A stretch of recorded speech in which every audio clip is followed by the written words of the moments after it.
Good evening, ladies and gentlemen, and welcome to the Stephanie Stevens Show. Thank you guys so much for joining me here on my journey of having my own talk show. I'm really grateful. Now, as you know, several things are taking place around the world with change. Change is coming. We have now the coronavirus. We have the protesters, and we just have the fact that people are losing their jobs, have no money. A lot of people are just in a bad spot. But the reason we're having these protests is because of things that have stemmed from the past and still seem to be haunting us in 2020.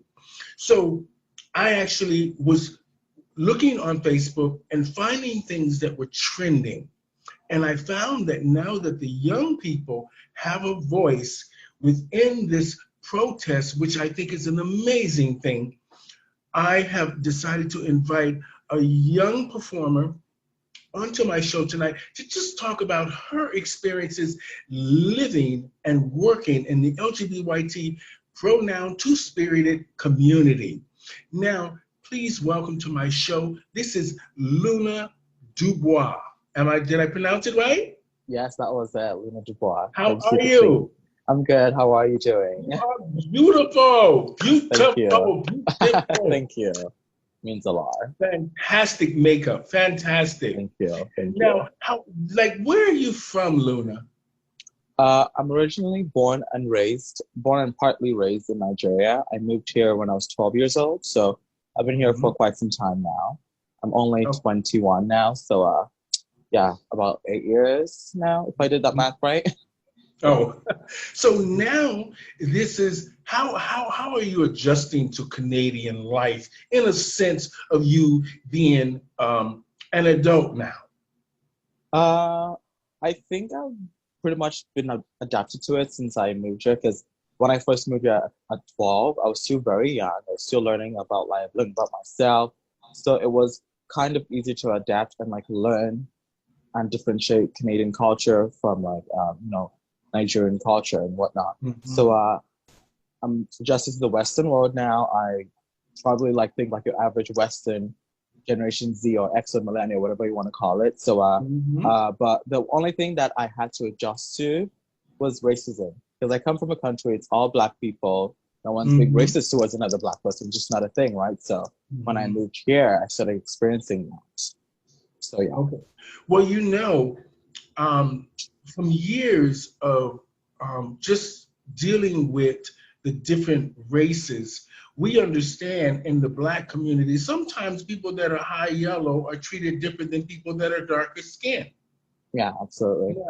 We understand that, but there is no excuse for that kind of racism within the Black culture,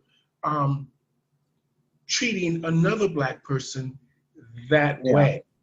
Now, I saw that when did you come to the village? When did you start visiting the village?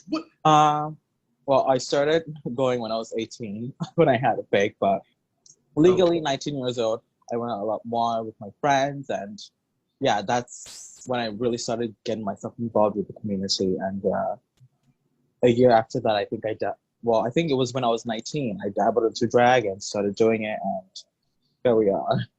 Okay. Now, when was your first taste of drag and you said, I have to do that and I know where I can do that?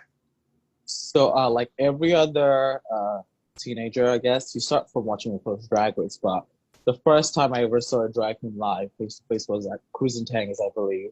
I was out with my friends, watching drag queens. I don't remember who exactly I was watching, but I know I started watching Tainomi Banks, Jada Hudson, the big Black girls in the city, and and watching the show RuPaul's Drag Race, just seeing that, I was like, I knew I could do it too, because I went to school for fashion, so I like to design clothes and make things, and it was a way for me to join those two things together and create this new persona, which is Luna. So, that was when I... Go ahead, go ahead, go ahead. So how do you identify?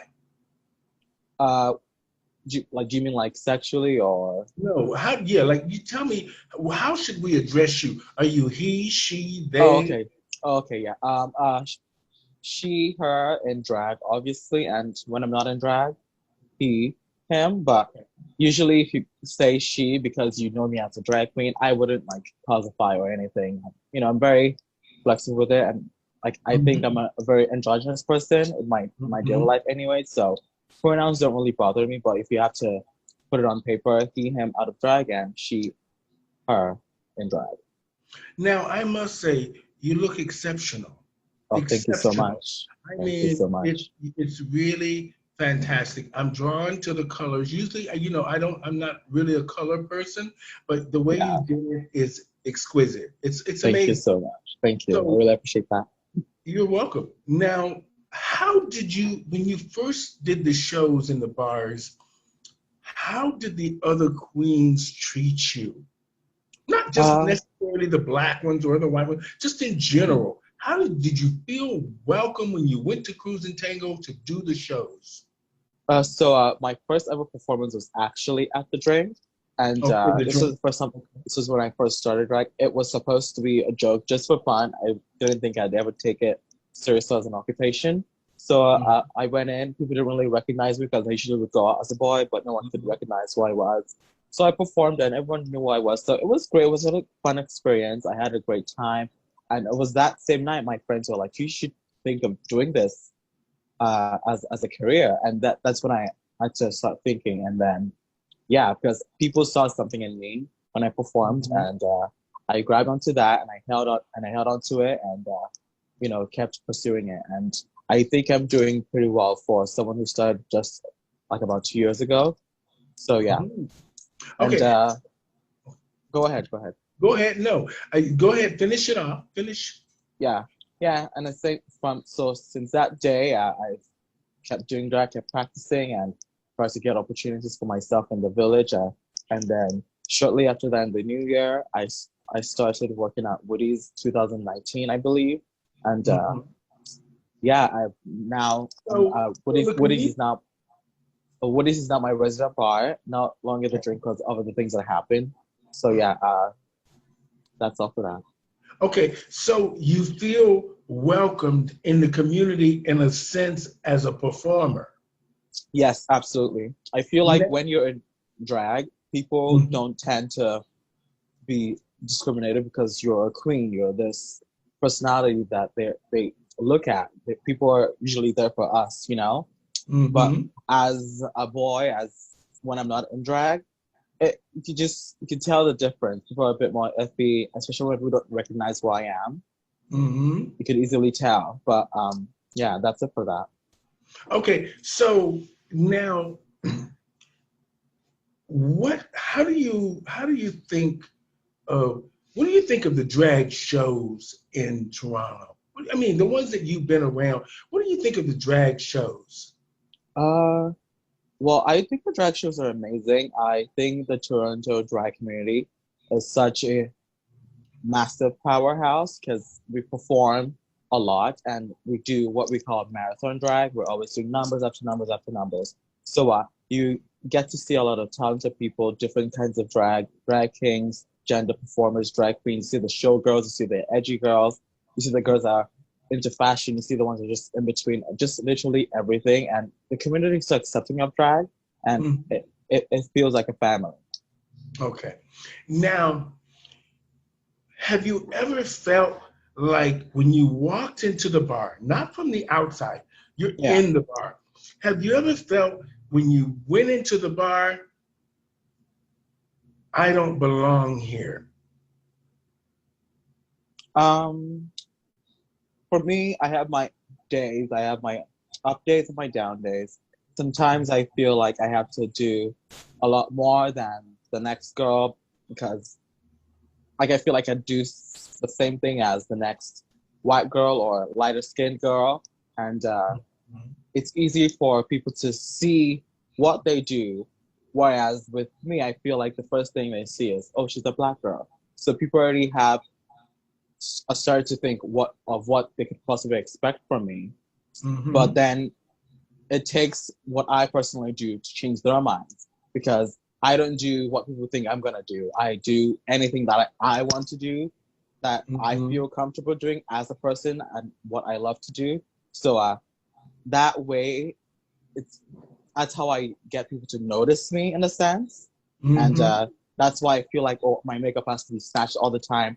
I have to do a number that no one's gonna expect from me because I'm black. Like, I'm sure there's been times people would think, oh, she's gonna do a rap number just because what I'm wearing and my skin tone. But usually Mm-hmm. it always flips. It's never the case. And yeah, So, how do the older queens treat you? the older queens are definitely one of the nicest queens in the community, I'll say, because they've been in the game for so long, especially the colored queens. They've Mm-hmm. experienced a lot worse than I probably have, like when it comes to racism or sexism or anything, or internalized homophobia. Like, so just having them there as pillars makes it easier for me as a younger person in the Mm-hmm. community to thrive, because they're the ones I go to advise. They like, I may be young and in with the trends, but at the end of the day, they are the pillars of drag. They have been in the game and the business for so many years. So having them as mentors and advisors has just been such a great opportunity for me as a young drag performer. Okay. Now, I heard you say something in the beginning of the last question. I Yeah. heard you say colored. Why did you say colored? Uh, Well, as a person of color, as a black person, I just feel like anywhere I go, the first thing people see is my skin tone. What Okay. so it you and it's a lot more different when you are a black person. Do you understand what I'm saying? Because Mm-hmm.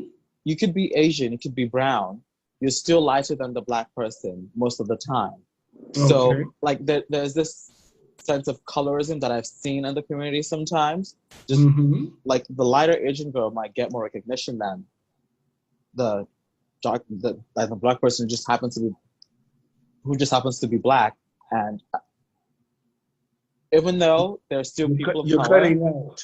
and even though there's still people of color, like the skin tone and how dark or light it is usually comes into place. Do you understand what I'm saying? Mm-hmm. Yeah. Okay. Now, something that I saw that are you a student at George Brown now, or you finished? I'm done school. Okay. So Yeah. what did you major in? I majored in fashion design. I'm sorry? Fashion design. Oh, fashion design. Yeah, So, fashion design. so, Yeah. so what do you plan on doing with that? I don't really have any major goals with that right now, but Okay. as of now, I want to be able to merge those two things together. Like, Hmm. as Luna Dubois, all I've been doing with fashion lately is just going to events. I get invited to shows and magazine parties, so literally any fashion event that happens in the city. So I go as Luna. So I go as like a personality or a fashion icon, if you want to say that, because it's just really about the looks for me most of the time, but I also want to start making my own looks and you know, merging that with my drag. And yeah, Okay. So you want to be an entrepreneur and have your yeah, own fashion line. yeah, in the Now, long run. okay. So now that drag is in the mainstream with RuPaul, Yeah, and we understand, you had a post about. I'll get to that in a minute. yeah, The racism within the village of Toronto, well, within downtown Toronto, our gay village here. yeah. Now, but what I want to talk about before that is, do you think, because drag in Toronto is dead, and now even the bar that you were working in, Cruising Tango, that bar might not open back up. And Toronto is overrun with drag queens, all Yeah, fighting for these little stages and these little spaces. yeah, But yet, RuPaul has told you as a young person, you can have the world. This stage is huge. This come over here. But yet, do you think you can make a living with drag now in Toronto? Uh, that's a very good question. Also a very tough one. It honestly just comes down to the status of who you are as a queen and what opportunities you're able to get. Like if you are someone that's doing for a long time and you're popular, you probably could make a living off of drag. Now with the world right now, coronavirus, we're all not doing anything. I could not even answer that question. Like before the pandemic, I was only doing drag. I intended on getting another job for the summer to make ends meet, but that could not happen for obvious reasons. So now we're kind of just stuck at home and just doing online drag. And as far as having the world as a stage, if that opportunity ever comes, absolutely. Well, and now thankfully we have Canada's Drag Race, so maybe some of our girls will get on there and be recognized all over the world. Now, we hope that happens, but Yes. I've been in this community 31 years. Yeah. And I've seen it come and go. And now the reason I wanted to talk to you is because as a young person, I wanted to understand your experience of just being in the bars, how you fit in, how you feel about fitting in, how they treat you. And it's just the mere fact of your connection to our community, which is a very important thing, is to be connected to your community, whether it's resources, opportunities, the mere fact of your social life, the mere fact of just being who you are in our community where you can feel comfortable. Now, in the last 3 months, 4 months with the coronavirus, and now the protests. Now, did you take part in the protest? I couldn't for the first one because I was performing for a fundraiser for the Black Lives Matter movement. So I was still kind of doing something at that time, So yeah, but I could not be at the protest. Okay. Now, where is the issue? How do you feel about the community in general? The downtown village, how do you feel about that in general? And do you mean in terms of racism or just culture? Or I just want you to just say, if Luna Dubois is walking down Church Street, how do you feel? It's different. When I first came to Canada 30 years ago, and there was no Church Street. There was Isabella Street, Isabella and Young is where we hung out. Now, when I was on Isabella and Young, I was young and everything was amazing and I was so happy. I fit in and I was discovering myself. Now, you, Luna Dubois, is walking down Church Street, let's just say before the pandemic, because this is an aftermath of something that everybody's going through. But before that, how did you feel just going to the clubs and the village? I felt like safe in the community. I felt like I could walk anywhere, go anywhere, no matter how I look or how I'm dressed. Like it felt like a safe community. And I feel like Toronto as a whole is very accepting in terms of culture and sexuality and gender. But at the end of the day, there are still some clause here and there that need to be adjusted and fixed. But overall, it's a pretty great city. Okay, now that you say that, this is where I want to go to your post. Yeah.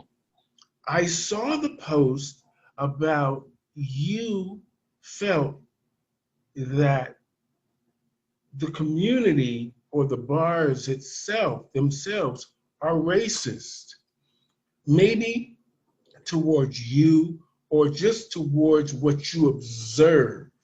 Now, can you explain that to me?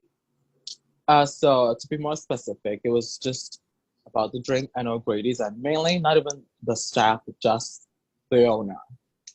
When I, like I said, if you saw my post, I said when I started drag, I started at the drink, and when I started performing there a lot for the open stages, or I started getting gigs, and I started noticing that this man Can you was. talk into the microphone? Oh Keep yes, talking to okay, the yeah. So when I started performing at this bar, I started noticing that this man wanted me to perform there a lot. Was I was asking to bring friends, would give me opportunities for shows and stuff, and I'd do all of that. Bring a crowd, and it would always come down to either not getting paid early or being told, "Oh, you didn't bring enough people, you didn't pack the bar." And if you ask me, quite frankly, that's not my job as a queen. I will promote the show as much as I can, but if I bring people, I bring people. If your bar is not packed, that's not my fault. And that's one Mhm. of the things that I started going further and further on. I started noticing was trying to always control what I did, control what gigs I get, try to micromanage me, and I just started to see this superiority complex. I didn't like that, and I made sure that was known. And he was never happy with that. He always wanted to have control and be in control of everything. And I'm not built like that. I would never let no like you're not my mom, you're not my dad. You can't have control over my life and whatever I'm doing with my life. So I didn't let that happen, and I started noticing was started like it was a bit more pushed out to me. I was pulling into the corner and said, "Oh, you have an attitude. Oh, you need to smile all the time. You need to do this all the time." It was just like always on my neck. And when someone's always on your neck like that, you get frustrated. And then Mhm. there was another instance where I don't know if you know the show, The Drink Twinks. There's Mhm. about I know the three or show. four of them. Yeah, so Mhm. amazing show, lovely, love all of them. They're all my friends actually too. And at the beginning of the show, I was there as a guest for them, and so was my good sister Virgo, who I actually live with. But we were there working, and after the show was done, he sat us down and he made me and Virgo sit on one side with the black girls and made the white girls sit on the other side. And we were like, why the segregation? Why do you need to separate us? And he was like, I need you guys to start a drink twinks. I want you to find another black girl so that it could be the white drink twinks and the black drink twinks. I was just like, and that is just so wrong on so many levels. Mhm. It's not okay. You don't need to pin us against each other because our skin tone, our skin color. So yeah, Mhm. just we didn't let that happen. We just rolled our eyes in the moment. But and yeah, that was one. And Well, you just so know, many. I've been around the community, like I said, for a long time, and I understand that a lot of the people play nice, nice because they want you to work for little of nothing, or they want you to work Exactly. for free. And Hmm. then, of course, they're going to always pull the race card out because that is just the easiest thing for them to do.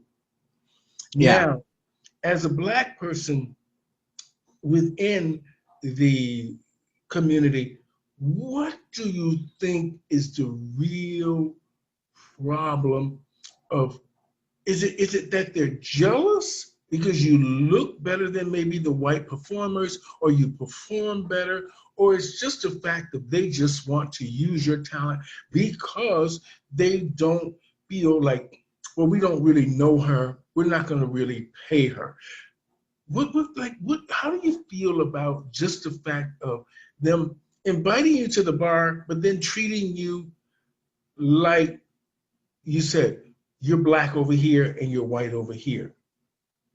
Honestly, I can't read anyone's mind, so I can never put my finger on it. But once I can see the signs of like like mistreatment and not like treating me equally, then I I take a look at the room. I look at who's around me. I see how they're being treated. If I see that there's a huge difference, then like, and especially when it's coming from a white man who has power in the village, it's just so inevitable. And before, while working for this man, you're hearing complaints about him being transphobic, not like wanting to hire like AFAB queens. Just so many things that like Mhm. what once you have like a known knowledge of what this man is capable of, you just can't see past it. It's just very glaring and it's right in your face, and you can't even So put your like call it out, but and get shunned.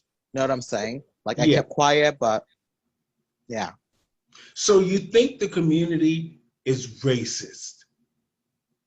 I don't think the community as a whole is racist. I feel like there definitely are some racists like amongst our friends or people that are in the community, for the most part, I have been like privileged to meet a lot of accepting people and people that are very like diverse and not racist and you know. But Mm-hmm. there are some people that could either like they could be it could be your next friend, you just never know. But Mm-hmm. racism is not always in your face, it's always hidden sometimes. But thankfully for of the things going on right now, it's Mm-hmm. everything's starting to come out, people are being exposed, and you can see people's true colors, what they're posting and what they're saying online. I don't think the Mm-hmm. whole community is racist. I feel like I've been given opportunities, but I do feel like I do feel like people are even racist, but they don't even know they're being racist. Mm-hmm. So uh we're now that we're able to educate everyone and bring everything into light, I hope that people do change how they treat people of color, especially Black people in the Mm-hmm. community. Like I Now, swear, go on. now, what?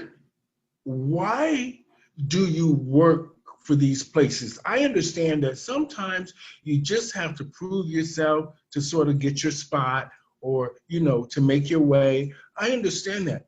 But you said that you've been doing this for 2 years now. Obviously, over the 2 year period, things have been building for Yeah. you to see now that there is a real huge problem about you being a Black person in our community. Now, why do you go back and do the shows there if you feel, I understand supporting your friends, but if a place you're not welcome and they discriminate against you, why do you go there?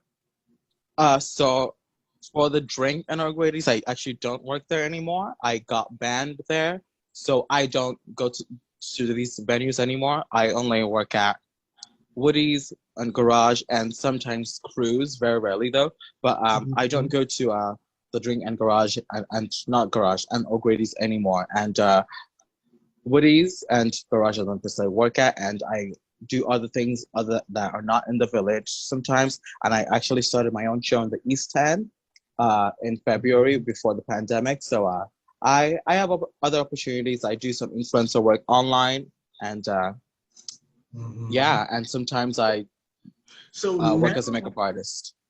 oh, okay, Yeah, wonderful. I mean, because your makeup is ooh, fantastic. Trust thank me, it's you. beautiful. Now, the only thing I would say for Luna Dubois, my advice to you is Yes. looking the way you do, make that work for you. Don't make that work for them Mm, and make them rich and Luna is just Luna. You make sure if they're getting paid, you're getting paid. absolutely. Don't give away your talent for free. Never. Yeah, that's Now, really good advice. with that being said, Yes. I know you're young and you're eager and Yeah. you want to impress and you want to be a part of it all. We all do. Yeah. But don't let people use you. Don't do that. You don't need to do that. Look at you. You're beautiful. You're Thank Black you. and beautiful. Be Thank proud you. of that. I am so A proud lot of of it. people in the world can't say that. Honey, I'm Black and I'm beautiful. I'm Black and beautiful, girl. There you go. So, I feel bad that the community has treated you that way, but trust me, being Black in this community, we felt it for years. If you don't do something they don't want you, that they don't like, they don't book you, they chastise you, they talk about you. But sometimes you just have to step up and brush them off and say, I'm not going to take your bullshit anymore. Yeah. Because you know what, Luna? You don't have to. Because you have an education and you want to be a fashion designer. If you see that they're discriminating against you in the community and treating you the wrong way, you put all your energy into the fashion designer of Luna Dubois. Yeah. You don't need those little pitlins and them little stages in our gay community. Yes, it's okay because you need a place to feel like you belong and socialize with other young people like yourself. But you are at an age now and you have a degree, use it to make the best of Luna.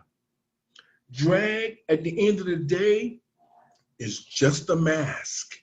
It's just a mask. Make Luna Dubois and the degree you have work for you. Don't be worried about those gays and those people in the bars and the way the people treat you. If they treat you wrong, stay away from that. It took me a long time to understand that. It took me a long time and a lot of hurt to not go to the bars, to not hang around the queens. But once I did, I realized I'm not missing nothing. You'll realize that when you step out and you Yeah. start doing things for yourself to make yourself a better person. Focus on Luna Dubois, the designer. Nobody's coming to Cruise and Tango and discover you. You have the internet now. Let me tell you something.